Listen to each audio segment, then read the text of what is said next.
Welcome to Extra Throttle House. I'm Thomas. And I'm James. And this is a list that we've put together of cars that we are excited to drive / film in the coming year.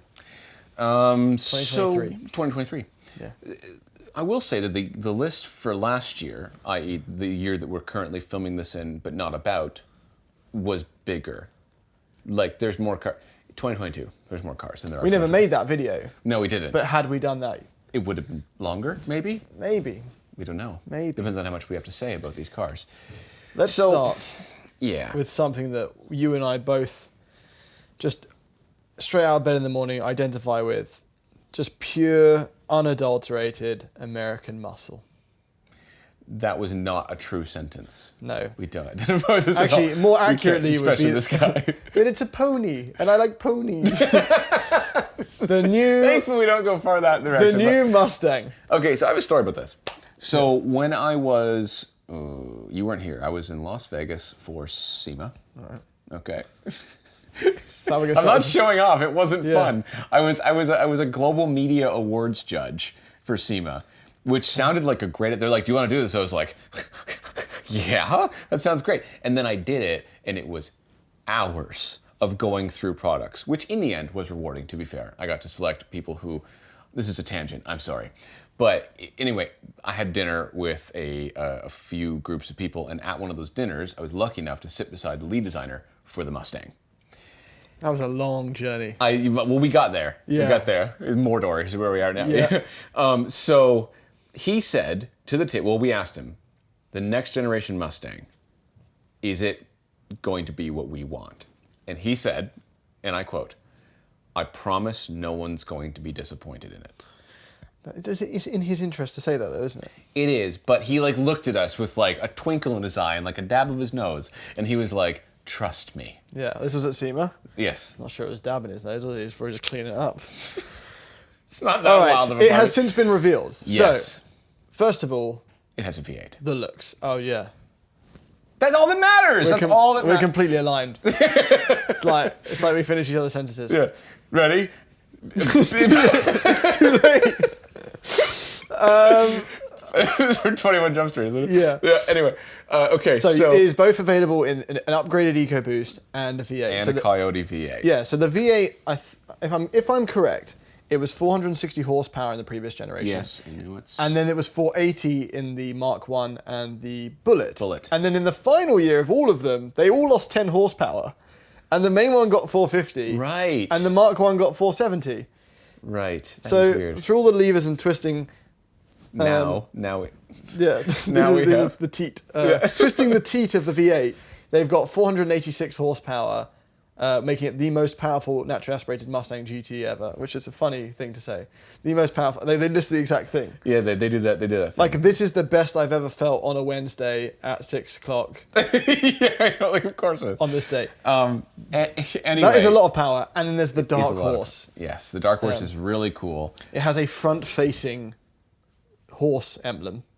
And I think we wrote on the Instagram when we revealed it, it was like, stop looking at us, Bojack, because it looks a bit cartoony. Yeah. It's a strange move, but that car itself does look very good. Let's just back up for 30 seconds here. Yeah. Let's just celebrate that somehow Ford managed to put a V8 in the next generation of Mustang.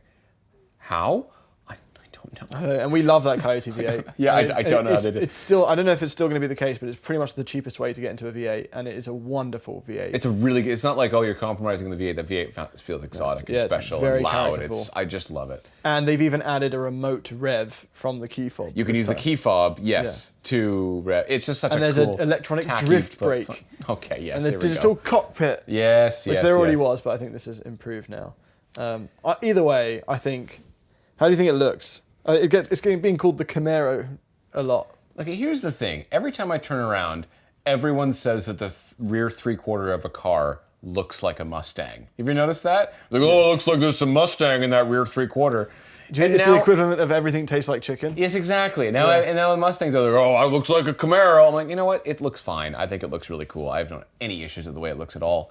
And, look at that. Yeah. That's awesome. Yeah, it looks good. Right? I had no issues when it came out. I don't have any issues now. The Dark Horse takes it to another level as well. The only thing I care about is did they fix the steering and the kind of 2 GT-ish feel?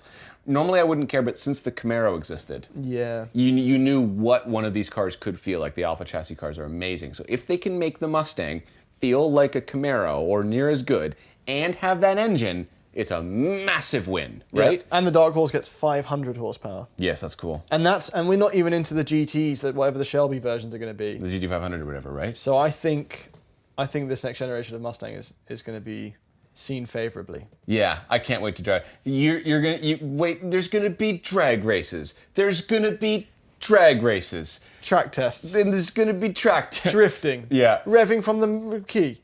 All right.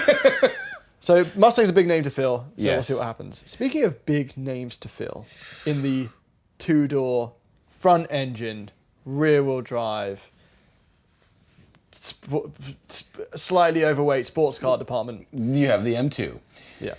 Okay, so now here I have many thoughts on this car. First of all, our only experience of this new 2 Series platform has been the M240i X-Drive. Yes. Which, forget what it looks like for a moment. Was pretty good. Drove fantastically. Nah, that's not strong. No, well, as a BMW, there's still no steering feel, you know. Yeah. But it didn't ride amazingly well. It had the busy BMW suspension thing they've been doing lately. Yeah, but the X-Drive is amazing. It feels so rear-wheel drive bias. You can literally drift it like an M car. So the M2, I mean, people have driven the M2. We have not yet. They've driven it in, I think at this point, in disguise or... Right, yeah, in an unfinished form. Yeah. Okay, so here's the thing about the M2. My biggest worry is that it's way fatter now. A lot of power though, 453. Yeah, I don't care about that. I'm sorry. Because I don't need it to be more powerful. I need it to be lighter. Because this is one of the reasons that I own an OG M2 and not an M2 comp. The other reason being the M2, I couldn't afford the M2 comp, I got the OG M2. Yeah. But the OG M2 is the lightest of the M2s. And lightness is everything. Because these cars, in general, as a baseline, are all too heavy. All of these like German sports sedan things now are just getting heavier. But the M2 is always very good at not feeling that heavy. Yeah, all the BMWs are right now. The suspension technology these days is unbelievably good. So for the most part, you don't notice it being that heavy, and it'll probably be the case with this. The only time you are going to notice it, and this is my concern, is when you're sliding the whole thing around and you're in a huge drift and whatever, because that's when you want the car to be able to dance, right? And the M2, it's one of those things where, you know, you're not always sliding cars around, you're not always on track. We have the benefit of doing that. But that car kind of always has that characteristic front of mind, even if you are just driving it on the road. It is always ready to... You mean the other M2, like the one that I have? Yeah, it's always ready to throw out the rear. Yeah. It's always been an M2 thing, so... High speed, low speed, you always feel like you're managing it. It's fun and part of the fun. But so it's built in Mexico, this one. Yes. And one of the issues we have with the M240i is it can't fit someone in the back. This is going to be the same thing. It's the same chassis. Well, and that's what's scary, because that was always the easy answer over the Cayman in terms of getting the M2, and also the cost saving. Yep. And it's not alone now. And I don't know, are we ready to move on? Because it's a good segue to the next thing. Oh, okay. There's also another new 2-door sporty car that we're very excited to drive. There is? That's pretty. Oh, right. But I don't want to move on unless you're ready to move off the M2. Listen, I'll have lots more to say when I drive the car. So I will reserve, Anyway, I do want to talk about this. Yeah, the Lotus Emira. Look at this thing. Just look at it. Now, we've prophesized that this is going to have all the handling characteristics of the Evora, but look like this. And I've been obsessing over this vehicle. I've been on the Facebook groups, I've been on the forums. And a lot of the stuff coming out is that the fit and finish is finally up there with where it needs to be to compete with the Cayman. It's obviously not front-engined. Can I just say that it does not matter what's on the inside. It does not matter how it drives. It does not matter any of these things, because it is so good-looking as a car that as an item to own, that's probably enough for most So what you're survivors. saying is there isn't anything more to life than being really ridiculously really ridiculously good looking. Yeah. We proved this in the Ferrari video. The Roma? The Roma video, yeah, that's right. But this should drive a lot better than the Roma. It is there's two options. There's a supercharged V6 with a manual, or there's the incoming i4 automatic, like the Mercedes 4-cylinder AMG engine.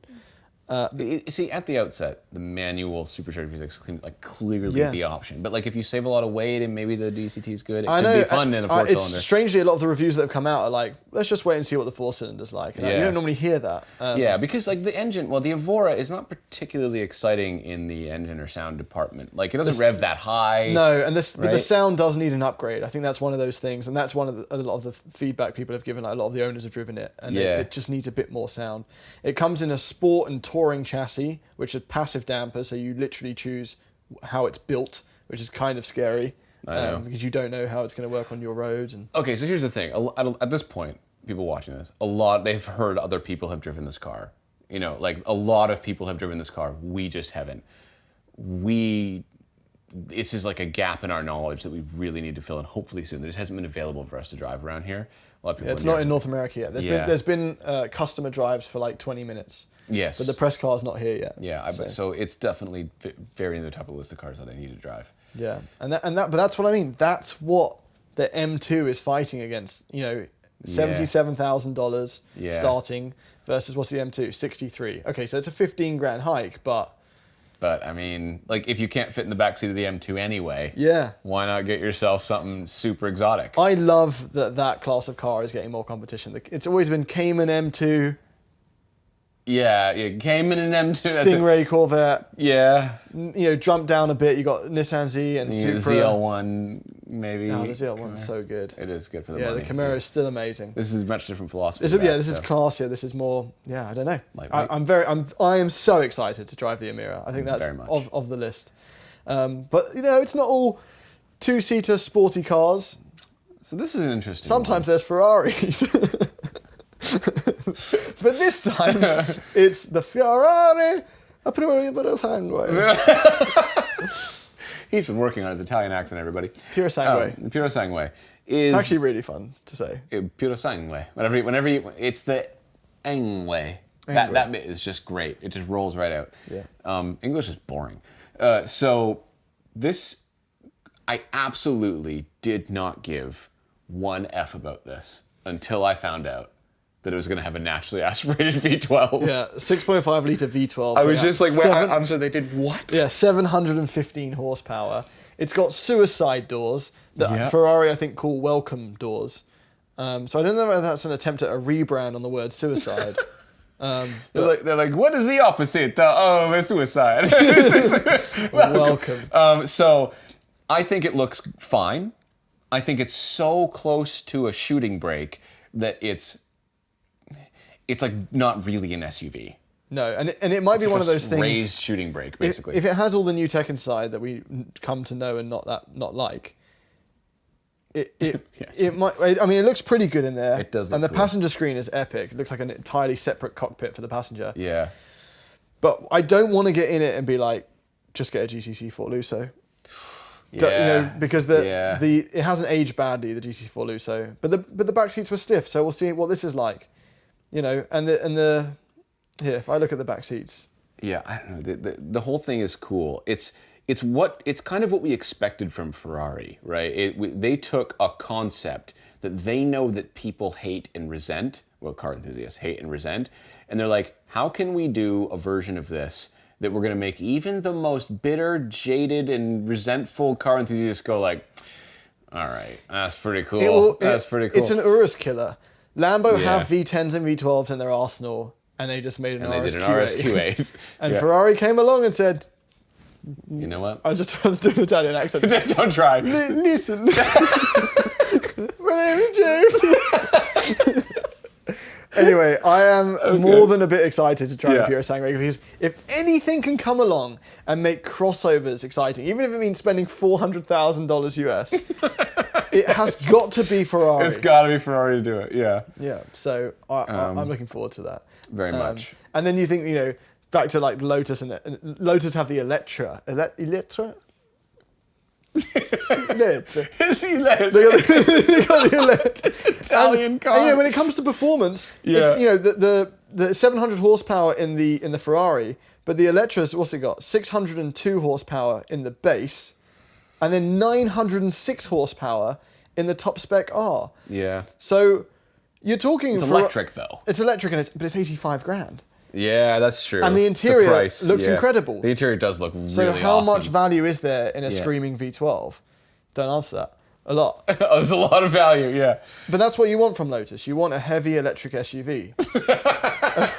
when I think Lotus. The first thing that pops into my mind, yeah. But also a cool interior. There's a few ways to look at it, isn't there? There's like, oh my God, what's become of Lotus? Why are they doing this? Yeah. And then there's the people who like electric SUVs, and they're like, well, once Lotus get their chassis magic on it.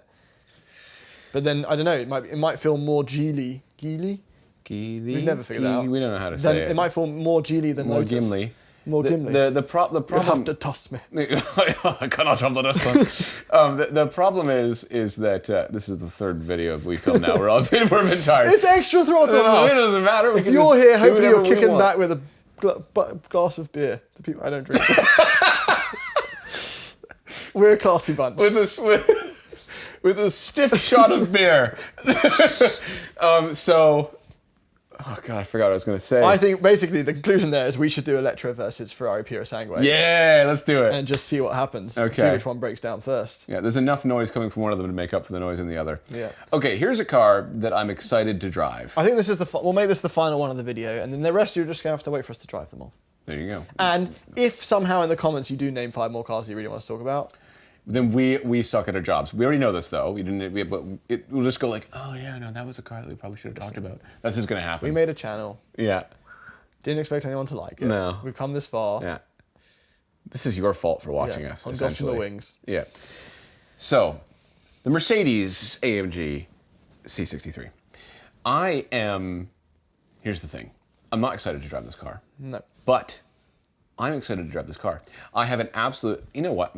Maybe when we film this, I will actually do a split personality gag. I'm gonna want Thomas with a hat and Thomas without a hat. Thomas with a hat is going, plugs are for butts, and V8s and C63s go hand in hand. You can't separate them. And then Thomas without a hat is grown up and mature and is going, this is the only way we are going to get performance cars in the future that are not pure EVs. So find something in it that you like. Yeah, it's going to be tough. It's going to be very because tough. First of all, you say, you're talking about being grown up. Grown up's not required for an AMG. That's not. It's supposed to access. Yes and no. Yes, yeah, no, I agree. It's supposed to be juvenile. It is supposed to be juvenile. Capable yet juvenile. That's how I think of AMG and M and all of them. Here's the thing though. With the exception of a few cars that have an insane noise, like the F12 or whatever, when I am in the middle of a drift, I don't really think about the noise. Because in that moment, the only thing that matters is what's the car doing? How does it feel? How do I feel driving it? And does it have that like settled, floating, awesome driftness that AMGs and M cars often have, right? So there'll probably be a moment driving it where you stop caring. And if that moment is good enough, yeah, but I'm okay. You're talking about M2s are going to have to be developed in a way to beat their weight. This is a curb weight of 4,700 pounds. It's so ridiculous. And we didn't do the numbers. The numbers are absurd. The previous C63 was 503 horsepower, which I believe matches the M3? X-Drive? Yeah, roughly. Or M3 Competition? Yeah. Either way, big number. This one is 671 horsepower. Yeah, it's absurd. Right? And the torque number... It's big, whatever it is, he's going to look it up. What's happened here is that they went, like, okay, we know everyone's going to freak out this doesn't have a V8, so we have to throw big numbers at them so that they have something else to talk about. That's clearly what's happened here. 752 pound-feet. That's ridiculous. There's no such thing as a road car that needs 752 pound-feet of torque. It's absolutely madness. It's absolutely madness. But it's a 4-cylinder. Yes. And no one wanted that. I'm sure it's a feat of engineering and blah, blah, blah, blah, blah. I have faith that Mercedes didn't do this because they wanted to.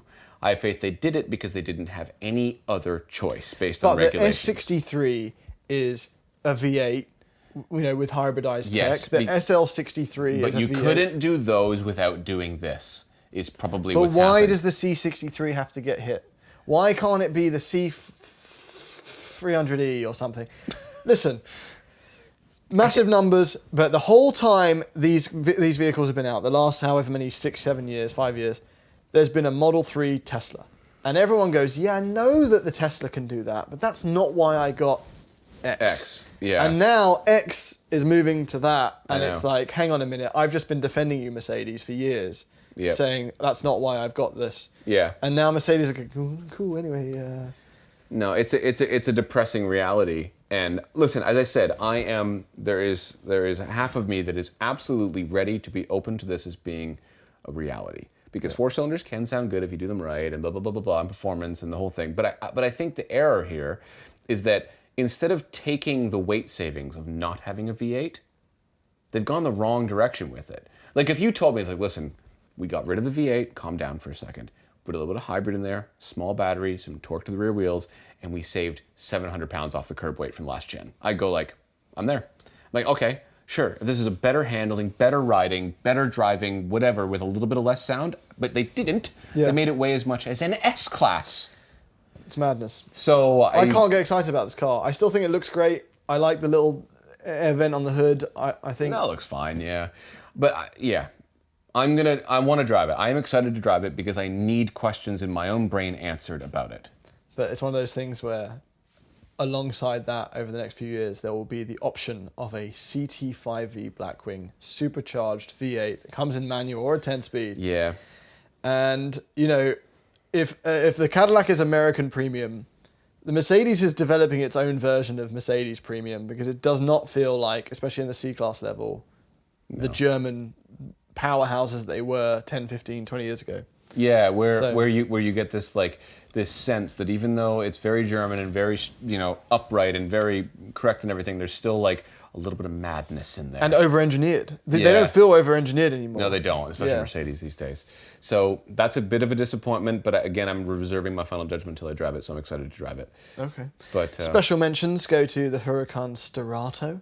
Yeah, it's a absurd car. If we get to off-road that, then I'm excited to drive it. Yeah, the 911 Dakar in the same vein. Dakar? It's Dakar that we're least excited about in terms of the 911s. They come out in all these different trims, Safari trim. Yeah. I think it's great that I love that Porsche's done that, but I think more endearing is when you see someone's like 993 build that they've turned into a Safari car and like put it on giant thing. Like I like the personal aspect of that rather than Porsche going, here's a limited run.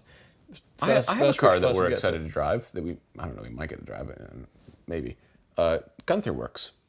Oh yes, yeah, they got that Tornado. The Tornado, yeah. I saw it in orange at Monterey Car Week. It looks cool. It looks amazing. And we've since spoken to them, and they're apparently benchmarking very, very, very high levels of performance with that car. Yeah. So I don't know if we're gonna get to drive it or not, but like that is something that I would love to have a go in. And there's some absurd other cars like the McMurtry stuff. That car that's doing like 1.4 seconds to 60 and crazy. Yes, I would like to drive that as well.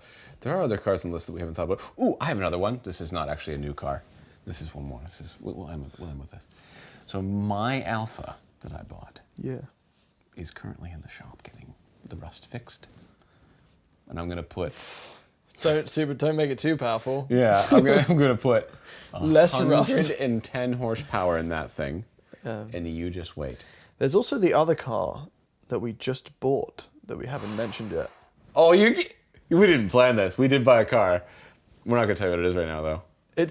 Nope. Quirky. It's light. You'll have to find out. All right, I think that will do. We're very excited for 2023. Yes. We're gonna make some really cool stuff.